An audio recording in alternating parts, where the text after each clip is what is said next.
क्या आपको पता है भारत की सबसे बड़ी इंडस्ट्रियल कंपनी जिसने अरबों डॉलर की संपत्ति बनाई वो आज जानवरों और जंगलों को बचाने में लगी हुई है। क्या ये महज एक दया या फिर सेवा का काम है या फिर इसके पीछे छुपी हुई है एक ऐसी मास्टर स्ट्रेटजी जो रिलायंस के इतने बड़े अंपायर को और भी ज्यादा बड़ा विस्तार देने वाली है।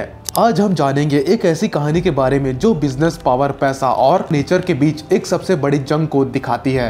एक तरफ रिलायंस इंडस्ट्रीज की जामनगर रिफाइनरी जहां पर हर दिन लाखों बैरल तेल का उत्पादन किया जाता है, वहीं दूसरी तरफ वही कंपनी एक जंगल बना रही है जो दुनिया का सबसे बड़ा वाइल्ड लाइफ कंजर्वेशन पार्क माना जाता है, यानी कि सेंटर माना जाता है। 3000 एकड़ में फैला हुआ एक गुप्त साम्राज्य जहां पर हम और आप जैसे इंसानों की हुकूमत नहीं बल्कि जानवरों की हुकूमत चलती है, जहां पर शेर की दहाड़ सुनाई देती है, हाथी के झुंड बड़े ही मजे से घुमा करते हैं और जहां पर तेंदुए साये की तरह चुपचाप घुमा करते हैं। लेकिन यहाँ पर असली सवाल यह आता है कि रिलायंस यहाँ पर इस कंजर्वेशन पार्क पे यानी कि सेंटर पे इतना पैसा आखिर क्यों लगा रही है? क्या ये सच में एक चैरिटी है या फिर स्मार्ट बिजनेस मूव?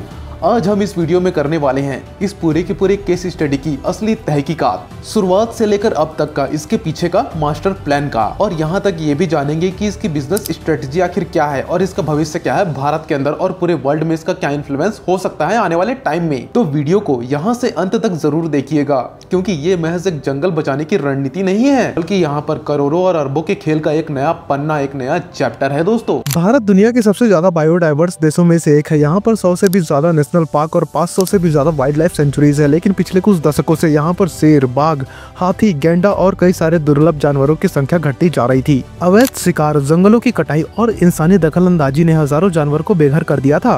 अब यहाँ पर सवाल यह था कि क्या कोई ऐसा उपाय हो सकता है जिससे कि इन बेघर और संकटग्रस्त जानवरों को बचाया जा सके, और यहीं से वनतारा का आइडिया आता है, यानी कि एक ऐसा स्थान बनाया जाए जहाँ पर संकटग्रस्त और घायल जानवरों को सुरक्षित रखा जा सके और जहाँ पर जितने भी जानवर है जो कि विलुप्ति के कगार पर है उनकी यहाँ पर देखभाल की जा सके और उनको बचाया जा सके, और जहाँ पर न केवल जानवरों को बचाया जाए बल्कि भारत का सबसे बड़ा वाइल्ड लाइफ कंजर्वेशन सेंटर तैयार किया जा सके। और ये वनतारा इस वक्त गुजरात के जामनगर में मौजूद है। अब यहाँ पर सवाल ये आता है कि वनतारा को गुजरात के जामनगर में ही क्यों बसाया गया?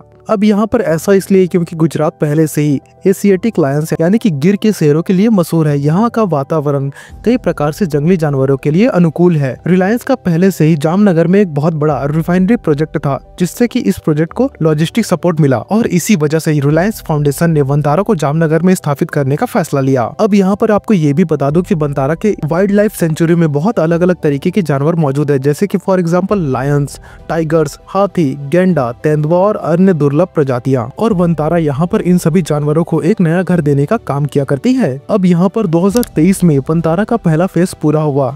यह 3000 एकड़ में फैला हुआ दुनिया का सबसे बड़ा वाइल्ड लाइफ सेंचुरी बना। सैकड़ों जानवरों को यहाँ पर सुरक्षित लाया गया। इंटरनेशनल वाइल्ड लाइफ एक्सपर्ट्स को भी इसमें शामिल किया गया था दोस्तों। और मैं आपको यहाँ पर बता दूं कि ये भारत के लिए एक गेम चेंजर भी साबित हो सकता है फ्यूचर में। अब यहाँ पर थोड़ा वनतारा के एरिया के बारे में बात कर लेते हैं। 3000 एकड़ यानी कि 2300 से ज्यादा फुटबॉल मैदानों जितना बड़ा यह सेंटर इतना बड़ा है कि इसमें कई जंगल समा सकते हैं। दोस्तों, यह किसी भी नेशनल पार्क से कम नहीं है बल्कि इससे भी ज्यादा एडवांस और मॉडर्न है। वनतारा दुनिया का सबसे बड़ा रेस्क्यू और रिहेबिलिटेशन सेंटर है जो कि खास तौर पर उन जानवरों के लिए बनाया गया है जो सर्कस, प्राइवेट जू या फिर अवैध तस्करी से बचाए गए हैं। यह कोई आम जू नहीं है जहाँ पर जानवर पिंजरे में कैद होते हैं। ये उन्हें बड़े बड़े ओपन स्पेस में रखा करते हैं ताकि वे नेचुरल तरीके से रह सके। जैसा कि मैंने आपको पहले बताया कि यहाँ पर कई तरीके के जानवर मौजूद है, तो उनकी संख्या के बारे में भी यहाँ पर थोड़ी सी आपको जानकारी दे देता हूँ। यहाँ पे 260 से भी ज्यादा शेर और बाघ मौजूद है और यहाँ पर हजारों की संख्या में हिरण, हाथी और तेंदुए। और वनतारा महज एक सेंटर नहीं बल्कि एक हाईटेक वाइल्ड लाइफ हॉस्पिटल और रिसर्च सेंटर भी है। यहाँ पर मॉडर्न एनिमल हॉस्पिटल्स और डेडिकेटेड फीडिंग जोन और नेचुरल एनक्लोजर, मतलब किसी भी कैद से बेहतर बिल्कुल जंगल जैसा माहौल, और तो और इंटरनेशनल वेट्स और एनिमल एक्सपर्ट्स की टीम, ये सभी की सभी सुविधाएं यहाँ पर वनतारा में मौजूद है। और वनतारा सिर्फ जानवरों को बचाने के लिए नहीं बल्कि एक बड़ी सोच का हिस्सा है। रिलायंस फाउंडेशन ने इसे बनाया ताकि भारत में एक ऐसा सेंटर हो जहाँ पर ग्लोबल लेवल पर वाइल्ड लाइफ कंजर्वेशन का बेंचमार्क सेट किया जा सके। यह सिर्फ एक चैरिटी प्रोजेक्ट नहीं बल्कि भारत की नेचुरल कंजर्वेशन को नई ऊंचाइयों पर पहुँचाने का एक बहुत बड़ा मिशन है। आमतौर पर जब भी कोई बड़ी कंपनी सोशल वर्क या फिर CSR यानी कि कॉर्पोरेट सोशल रिस्पॉन्सिबिलिटी प्रोजेक्ट करती है ना, तो लोग इसको यहाँ पर समाज सेवा समझ लेते हैं। लेकिन यहाँ पर बिजनेस की दुनिया में कोई भी इन्वेस्टमेंट बिना लॉन्ग टर्म के फायदे को सोचे बिना नहीं की जाती। तो क्या कांतारा भी यहाँ पर एक एनिमल वेलफेयर प्रोजेक्ट है? या फिर एक बहुत ही स्ट्रेटेजिकल बिजनेस मूव? तो आइए इसी चीज़ के बारे में आप थोड़ी सी चर्चा कर लेते हैं। CSR और टैक्स बेनिफिट। CSR में इन्वेस्टमेंट का मतलब ये होता है कि आपके टैक्स के पैसे भी बच जाते हैं और आपकी ब्रांड वैल्यू भी बन जाती है।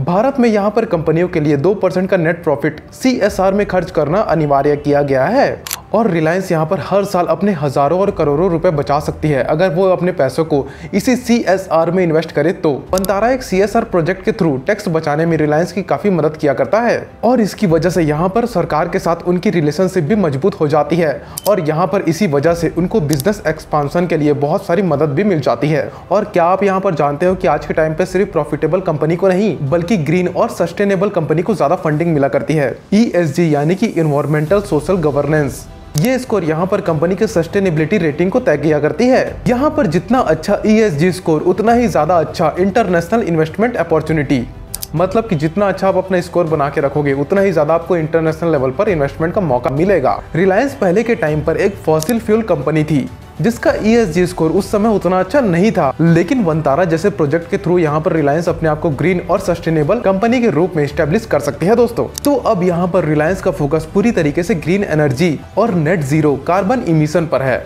यहाँ पर वंतारा के जंगलों से कार्बन क्रेडिट जनरेट होंगे जिसे यहाँ पर रिलायंस बेच सकता है या फिर खुद के लिए अपने लिए यूज कर सकता है। ये इंटरनेशनल मार्केट में रिलायंस की ग्रीन इमेज को और भी ज्यादा मजबूत करेगा। तो एक तरफ अगर देखा जाए तो यहाँ पर रिलायंस तेल निकालती है जहाँ पर कार्बन बढ़ता है और वहीं दूसरी तरफ वंतारा जैसे प्रोजेक्ट से कार्बन क्रेडिट बनती है जिससे उससे हुए नुकसान की भरपाई भी हो जाती है। अब अगर यहाँ पर देखा जाए तो बड़े बड़े वाइल्ड लाइफ सेंचुरी और इको टूरिज्म सेंटर्स जो हब होते हैं, जो पार्क होते हैं, वो यहाँ पर करोड़ों और अरबों का रेवेन्यू किया करते हैं हर साल। जैसे कि फॉर एग्जांपल यहाँ पर अफ्रीका का मसाई मारा जो हर साल महज टूरिज्म से करोड़ों रुपए की कमाई किया करती है। अमेरिका का येलोस्टोन नेशनल पार्क जो कि यहाँ पर टूरिज्म के जरिए हजारों लोगों को नौकरी दिया करती है, वहाँ से भी अच्छा खासा रेवेन्यू जनरेट होता है और वहाँ की अर्थव्यवस्था यानी कि इकोनॉमी को अच्छा खासा बूम मिल जाता है। और भारत में भी मौजूद काजीरंगा जैसे नेशनल पार्क बहुत ही अच्छा खासा रेवेन्यू जनरेट किया करता है, जो कि ये दर्शाता है कि ये पार्क अगर पब्लिकली ओपन होता है तो यहाँ पर रेवेन्यू का सोर्स अच्छा खासा दिखाई दे सकता है और भारत की इकोनॉमी को यह अच्छा खासा कंट्रीब्यूट भी कर सकता है। अब यहाँ पर वंतारा को सरकार की तरफ से बहुत अच्छा खासा सपोर्ट मिल सकता है क्योंकि सरकार यहाँ पर अक्सर उन कंपनियों को सपोर्ट करती है जो नेचर और वाइल्ड लाइफ के प्रति ज्यादा जागरूक होती है और यहाँ पर रिलायंस के वंतारा जैसे प्रोजेक्ट को सरकार की तरफ से और भी ज्यादा पॉलिसी सपोर्ट मिल सकता है दोस्तों। और यहाँ पर वंतारा को UN और WWF जैसे ग्लोबल अथॉरिटीज से अच्छा खासा सपोर्ट देखने को मिल सकता है क्योंकि ये दोनों के दोनों इंटरनेशनल बॉडीज हैं और यहाँ पर इससे रिलायंस के दूसरे बिजनेसेस जैसे कि for example green energy, solar energy, hydrogen fuel, इन जैसे प्रोजेक्ट को भी अच्छा खासा एस्टेब्लिशमेंट भी मिल सकता है। अब यहाँ पर बड़ी बड़ी कंपनीज अपने सोशल इमेजेस को स्ट्रॉन्ग करने के लिए ऐसे प्रोजेक्ट किया करती है, जैसे कि फॉर एग्जाम्पल यहाँ पर रिलायंस कर रही है वंतारा के लिए। वंतारा से यहाँ पर रिलायंस का जो नाम है वो ग्लोबल लेवल पर काफी ज्यादा प्रचलित हो सकता है और यहाँ पर वंतारा के जरिए रिलायंस के दूसरे CSR प्रोजेक्ट को भी हाई लेवल विजिबिलिटी मिलेगी। अभी हाल ही में देखा गया है कि वंतारा को बहुत सारे विवादों और चुनौतियों का सामना करना पड़ा है, तो आइए उसके बारे में भी थोड़ा विस्तार से चर्चा कर लेते हैं कि क्या वंतारा के ऊपर सवाल उठे हैं। क्वेश्चन नंबर 1, क्या वंतारा एक प्राइवेट जू है? अब इस सवाल के ऊपर जवाब में आपको ये बता दूं कि नेशनल पार्क और जंगल सरकारी होते हैं, लेकिन वंतारा पूरी तरीके से रिलायंस फाउंडेशन के कंट्रोल में है, जहाँ पर जानवरों को रखने की पूरी ताकत एक प्राइवेट कंपनी के पास मौजूद है दोस्तों। कुछ रिपोर्ट्स में तो ये भी दावा किया गया है कि कांतारा में रखे गए शेर और बाघ खुले जंगलों में नहीं छोड़े जा सकते क्योंकि वे कैप्टिव ब्रीडिंग प्रोग्राम का हिस्सा बन चुके हैं। दूसरा सवाल यहाँ पर यह आता है कि क्या वंतारा नेचुरल इकोसिस्टम को नुकसान पहुंचा सकता है या फिर नहीं? अब यहाँ पर इसका जवाब हाँ में भी है और ना में भी है, क्योंकि बहुत सारे पर्यावरण विशेषज्ञों का कहना है कि इतने बड़े प्रोजेक्ट के लिए हजारों पेड़ काटे गए हैं, जो कि बिल्कुल गलत चीज है और यहाँ पर में भी इसका असर गुजरात और आसपास के इलाकों के प्राकृतिक इकोसिस्टम पर पड़ा है। अब यहाँ पर आप अपनी राय जरूर दीजिएगा कि क्या अगर यहाँ पर जंगल बचाने के लिए एक दूसरे जंगल को काटा गया हो तो ये कितना सही है या फिर कितना गलत है? यहाँ पे क्या वंतारा का भविष्य यहाँ पर सुरक्षित है भारत में? अब देखो यार, यहाँ पर रिलायंस जैसी कंपनी का समर्थन इसके लिए सबसे बड़ा प्लस पॉइंट है। वंतारा को सिर्फ सरकार की फंडिंग पर निर्भर नहीं रहना पड़ेगा, क्योंकि यहाँ पर रिलायंस इसको एक लॉन्ग टर्म प्रोजेक्ट के रूप में आगे बढ़ा सकता है। और अगर यहाँ पर वंतारा को सरकार और इंटरनेशनल वाइल्ड लाइफ फंडिंग का सपोर्ट मिल जाए तो ये प्रोजेक्ट और भी मजबूत हो सकता है। WWF यानी कि world wild life fund, UNDP और यूनेस्को जैसी संस्थाएं इसमें ग्रांट्स दे सकती है दोस्तों, और सरकार यहाँ पर इसे राष्ट्रीय स्तर पर प्रमोट कर सकती है, जिससे इसे स्पेशल प्रोटेक्शन और बजट मिले। और अगर अगर यहाँ पर सरकार और इंटरनेशनल बॉडीज इसमें जुड़ जाती है तो वंतारा का भविष्य और भी ज्यादा ब्राइटनिंग आपको देखने को मिल जाएगा। वंतारा का भविष्य पूरी तरीके से इस बात पर निर्भर करता है कि इसे कितना लॉन्ग टर्म सपोर्ट मिलता है। अगर रिलायंस, सरकार और इंटरनेशनल बॉडीज इसे सपोर्ट करते रहे तो यह भारत की एक आइकॉनिक प्रोजेक्ट बन सकती है। लेकिन यहाँ पर मैं आपको बता दूं, अगर इसको मेंटेनेंस और फंडिंग की समस्या आई तो यह प्रोजेक्ट मुश्किल में पड़ सकता है। अब यहाँ पर थोड़ा सा वंतारा के भविष्य के बारे में भी चर्चा कर लेते हैं कि क्या इसका भविष्य होने वाला है आने वाले टाइम में भारत के अंदर। अभी तक यहाँ पर वंतारा को एक CSR यानी कि कॉर्पोरेट सोशल रिस्पॉन्सिबिलिटी प्रोजेक्ट के तौर पर दिखाया जा रहा है, लेकिन रिलायंस जैसा बड़ा कॉर्पोरेट बिना लॉन्ग टर्म स्ट्रेटेजी के इतना बड़ा इन्वेस्टमेंट नहीं करेगा। दोस्तों, वंतारा का भविष्य महज एनिमल वेलफेयर तक सीमित नहीं रहेगा, ये एक बड़ा बिजनेस वेंचर है। भविष्य में वंतारा एक high and wild life safari destination बन सकता है और यहाँ पर विदेशी और अमीर टूरिस्ट को प्रीमियम सफारी पैकेज ऑफर किया जा सकता है, वो भी लग्जरी रिजॉर्ट और एडवेंचरस टूरिज्म के साथ दोस्तों। और यहाँ पर ऐसा करने से लाखों करोड़ों की कमाई भी हो सकती है। फॉर एग्जाम्पल, यहाँ पर अफ्रीका के सेरेंगेटी नेशनल पार्क में सफारी टूरिज्म से अरबों डॉलर की कमाई होती है। वहाँ पर ये प्रोजेक्ट यहाँ पर कार्बन डिपॉजिट के जरिए अरबों की कमाई कर सकता है। यहाँ पर वे लोग फॉरेस्ट और बायोडाइवर्सिटी को बढ़ावा देकर रिलायंस इंटरनेशनल ग्रीन फंडिंग और ग्रांट्स हासिल कर सकते हैं। दोस्तों, कई सारी MNCs और गवर्नमेंट क्लाइमेट चेंजेस से लड़ने के लिए ऐसे प्रोजेक्ट में इन्वेस्ट करना चाहती है। और आपको यहाँ पर एक फन फैक्ट बता दूं, 2023 में टेस्ला ने सिर्फ कार्बन क्रेडिट बेचकर 1.79 बिलियन डॉलर की कमाई की थी। और यहाँ पर मैं आपको बता दूं कि इंटरनेशनल बायोलॉजिस्ट, एनिमल एक्सपर्ट और रिसर्चर्स स्टडी करने आ सकते हैं। यहाँ पर यूनिवर्सिटी पार्टनरशिप और गवर्नमेंट ग्रांट से भी रेवेन्यू जनरेट हो सकता है।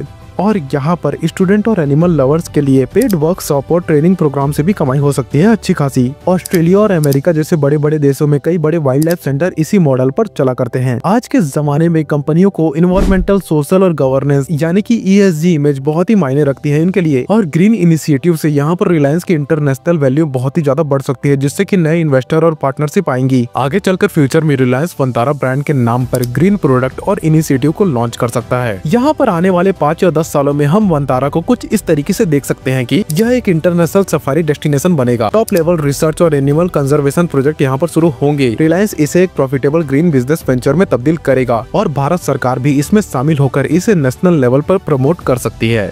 दोस्तों, वंतारा सिर्फ एक बिजनेस नहीं बल्कि एक आइडिया है, एक सोच है जो बिजनेस और नेचर को एक साथ जोड़ने की ताकत रखती है। ये दिखाती है कि अगर आपके अंदर सही प्लानिंग हो तो सिर्फ पैसा कमाने वाला बिजनेस भी एक बहुत ही बड़ा सामाजिक बदलाव हमारे समाज में ला सकता है। रिलायंस ने यहाँ पर इसे एक CSR प्रोजेक्ट के नाम पर लॉन्च किया, लेकिन यहाँ पर ये एक long term business master stroke हो सकता है। यहाँ पर टैक्स बेनिफिट से लेकर green investment, carbon credits, future eco tourism तक वंतारा एक फुल प्रूफ बिजनेस मॉडल माना जा सकता है। अब यहाँ पर एक बहुत बड़ा सवाल आता है एंड में कि भारत की और भी बड़ी बड़ी कंपनियों को इसी तरीके की सस्टेनेबल और प्रॉफिटेबल बिजनेसेस पे यानी प्रोजेक्ट पे काम करना चाहिए या फिर नहीं। क्या भविष्य में हम और भी वंतारा जैसे प्रोजेक्ट को देख पाएंगे या फिर नहीं? कमेंट में अपनी राय बताना ना भूले और जाते जाते इस वीडियो को लाइक करें, हमारे चैनल को सब्सक्राइब करें ऐसे ही और कंटेंट्स के लिए। तब तक के लिए मिलते हैं किसी और दिन किसी और टॉपिक में। Till then, good bye.